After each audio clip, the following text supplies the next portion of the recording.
د ګران هیواد پلازمینې کابل ته د اسلام له رارسېدو سره سم صحابه کرامو د کابل په ښار کې د شاد شمشیره جومات د بنسټ ډبره کېښوده او په دویم قدم کې یې د پلوخشتي جومات تاسیس کړو چې بیا د وخت په تېرېدو سره دغه جومات لا پسې پراخ شو.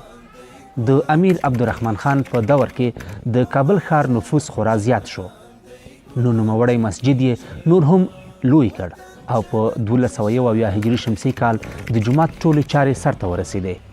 دا مهال جومات یو منزله و چې 3 دالانونه او 21 ګنبد یې درلودې او د هرې ګنبدې په منځ کې به چراغونه راځوړند وو چې د خاورې تیل پکې کارول کېدل.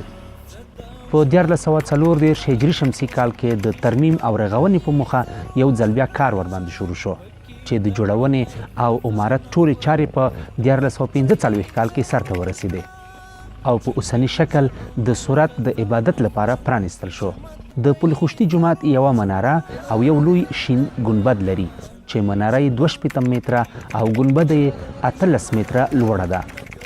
د جومات د ګنبد په منځ کې یو لوی قندیل ځوړند شوی چې 1400 کیلو وزن لري او 300 ګروپونه پکې بلیږي. سپینه مرمرینه تیږه پکې زیاته استعمال شوې ده. 2 منزله او د درس لپاره 2 خونې لري. په دغه جومات کې په یو وخت کې 3000 کسان لمونځ ادا کولی شي.